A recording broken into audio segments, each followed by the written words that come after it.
Market based বাজার ভিত্তিক বিনিময় হার, এটা নিয়ে অনেক সংশয়, অনেক শঙ্কা অনেক দিন থেকেই ছিল এবং একটা দোদুল্যমানতা ছিল, যার কারণে আসলে যারা প্র্যাকটিক্যালি এখানে কাজ করেন ব্যবসার সাথে তারা অনেকভাবে ক্ষতিগ্রস্ত হয়েছেন।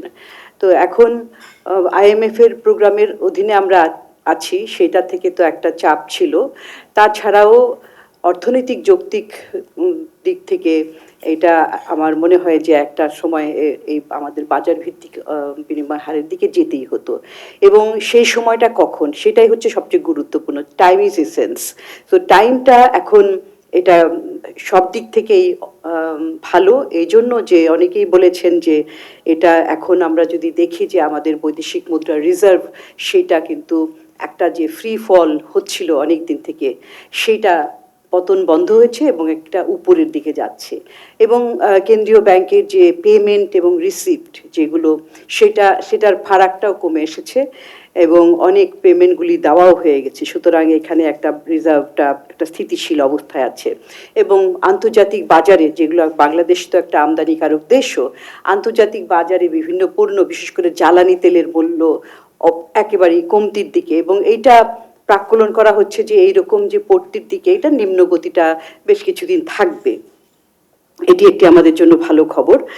আর আরেকটি বিষয় হচ্ছে যে হ্যাঁ, বাংলাদেশ ব্যাংকও চিন্তা করেছে যে তারা একটা প্রস্তুতিও নিচ্ছিল যে তাদের রিজার্ভটা শক্তিশালী করা, বাইরে ব্যাংক থেকে ব্যাংকের অতিরিক্ত ডলার তারা কিনে একটা রিজার্ভ বিল্ড করছিল অনেক দিন থেকেই।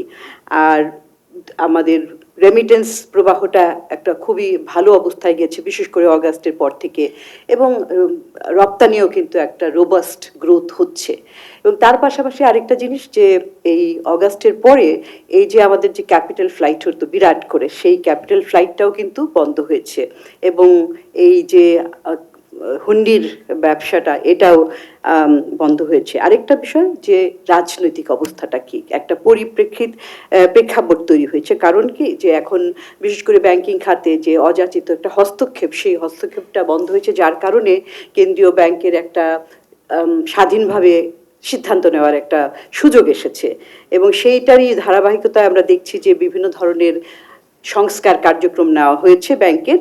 তার বাইরে এই যে নীতিমালা, একটা হচ্ছে সংস্কার, কিছু কিছু ব্যাংকিং খাতের ওভারহলিং করার জন্য যে প্রচেষ্টা নেওয়া হচ্ছে, নীতিমালা তৈরি করা হচ্ছে। তার বাইরেও অন্যান্য নীতি, যেমন ধরেন এই সুদের হারের আগে আমরা যে মূল্যস্ফীতির একটা লাগামহীন ধারা আমরা ধরে রাখতে পারছিলাম না, সেইখানে একটা সুদের হারের উপরে একটা ক্যাপ বসানো ছিল, সেইটা থেকে বের হয়ে এসে এখন সংকোচনশীল মুদ্রানীতি করে মূল্যস্ফীতির লাগামটা টেনে ধরার চেষ্টা, অর্থাৎ নীতি স্বাধীনতা একটা এসেছে।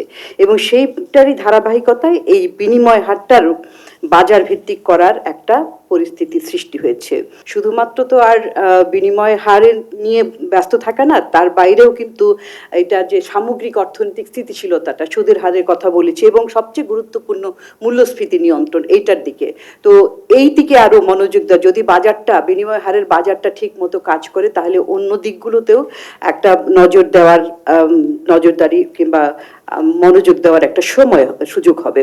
আরেকটা বিষয় অনেকেই বলেছেন, সেটা হচ্ছে যে এই যে একটা আরবিট্রারি ইনফ্লুয়েন্স থাকে যদি এইরকম বাজার ভিত্তিক না হয়, এই আরবিট্রারি ইনফ্লুয়েন্স থেকে আমরা বের হয়ে আসতে পারবো, যেটা বলেছেন যে অনেক দিন থেকে এটাকে ধরে রাখা হয়েছে artificially, to give a signal যে আমরা খুব ভালো অর্থনীতি। এবং দ্বিতীয়ত অবশ্যই এখানে তো বিভিন্ন গোষ্ঠী থাকে, লবিস্ট থাকে, আমাদের তো আমরা একদিকে রপ্তানিকারক অর্থনীতি, বা আবার অন্যদিকে আমরা আমদানির উপরও নির্ভর করে থাকি। তো সেখানে এটার this is a fine balance between the exporters and importers.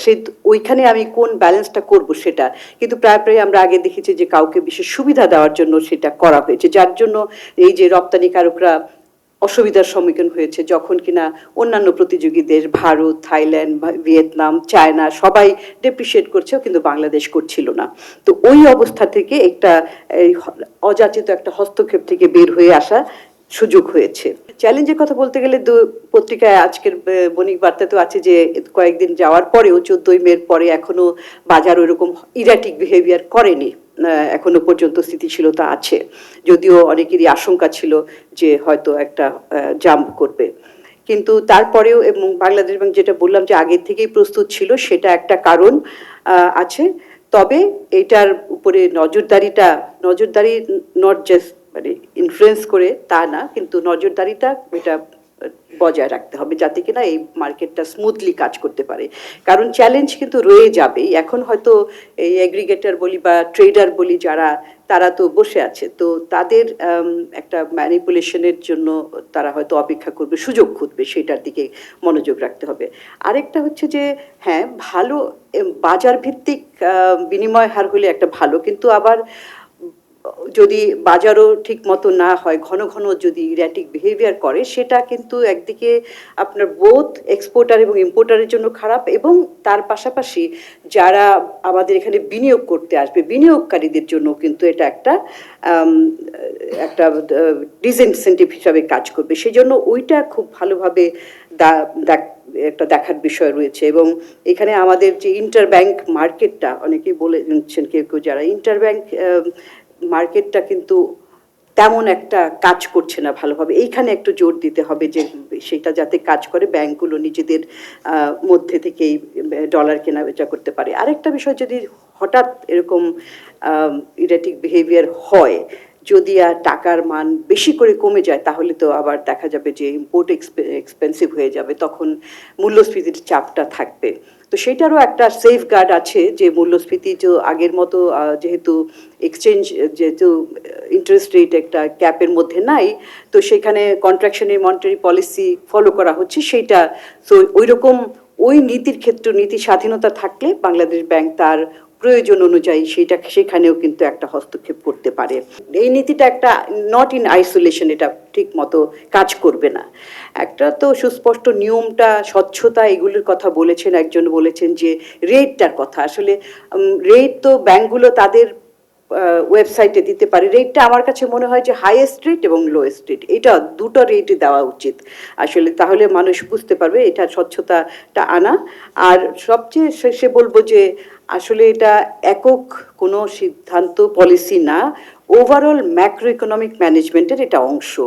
এখন আমাদের এখানে অনেকেই বলেছেন যে যদি আমাদের এই যে বিশ্বব্যাপী যে জিও পলিটিক্যাল, জিও ইকোনমিক যে প্রবলেমগুলো, টেনশনগুলো তৈরি হয়েছে, সেইটারও কিন্তু আঘাতের ব্যাপারে আমাদের সতর্ক থাকতে হবে। এই যে ট্যারিফ বাড়ানো হলো, সেটা যদি কমানো হয়, তারপরেও কিন্তু আরও অন্যরকম শঙ্কা আছে, যেহেতু বাংলাদেশ আগামী বছর স্বল্পোন্নত দেশ থেকে উন্নয়নশীল দেশে যাবে, সেখানেও কিন্তু এই ট্রেড বিষয়ক এক্সপোর্টের উপরে একটা ইনিশিয়াল ধাক্কা আসতে পারে, সেটার জন্য প্রস্তুত থাকা। কারণ তখন কিন্তু এই duty free, quota free market অ্যাক্সেসটা চলে যাবে, তারপরে অ্যাক্সেস টু ফ্লেক্সিবল ফান্ডিং সেগুলোও চলে যাবে। সেই জন্য ওভারঅল প্রুডেন্সিয়াল ম্যাক্রো ইকোনমিক ম্যানেজমেন্টটা খুব জরুরি। এবং এখন হয়তো এই অন্তর্বর্তীকালীন সময়ে ভালো ব্যাংক, বাংলাদেশ ব্যাংক, কেন্দ্রীয় ব্যাংক স্বাধীনভাবে কাজ করতে পারছে, কিন্তু তার পরবর্তীতে নিয়ম অনেকগুলো হচ্ছে, তার পরবর্তীতে করার জন্য সেফগার্ডগুলো কি হতে পারে, সেটাও কিন্তু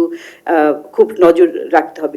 এবং যতদিন সময় আছে সামনে, এই বাজারটাকে যদি আমরা একটা স্থিতিশীল, একটা রোবাস্ট করতে পারি, তাহলে কিন্তু বাজার তো অটোমেটিকভাবে কাজ করবে। শ্রীলঙ্কার উদাহরণ তো প্রায় টানা হচ্ছে যে তারাও IMF এর প্রোগ্রামের মধ্যে ছিল এবং ভঙ্গুর অবস্থার মধ্যে তাদেরও একটা তো এক ভালনারেবিলিটি ছিল, কিন্তু তারা ওই ম্যাক্রো ইকোনমিক ম্যানেজমেন্টের মাধ্যমে কিন্তু এটা করতে পেরেছে, তাদের রিজার্ভটা বাড়াতে পেরেছে। এবং রিজার্ভ বাড়ানোর তাদের আরেকটা সুবিধা আছে যে এক্সপোর্ট ইনকাম থ্রু ট্যুরিজম, এটা একটা। তো আমাদের এক্সপোর্ট ইনকামটাকে, এক্সপোর্ট ডাইভার্সিফিকেশনের কথা বলেছেন, সুতরাং এখানে দেখা যাচ্ছে যে শুধু শর্ট টার্ম মেজার না, মিডিয়াম টার্ম মেজারও কিন্তু খুব গুরুত্বপূর্ণ। আর প্রণোদনার কথাও অনেকে বলেছেন যে এই যে যারা যাচ্ছে তাদের 2.5% প্রণোদনা, ব্যাংক, তারপর এয়ারপোর্টের লাউঞ্জ, কিন্তু তার বাইরেও আরো কিছু করা দরকার।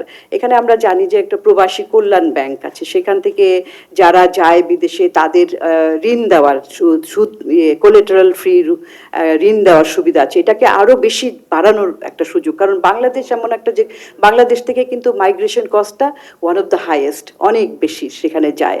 তো তাদেরকে আরো বেশি লোকজনকে এটার আন্ডারে আনলে তারা কিন্তু অটোমেটিক্যালি অফিসিয়াল থ্রুতে তারা রেমিটেন্স পাঠাবে।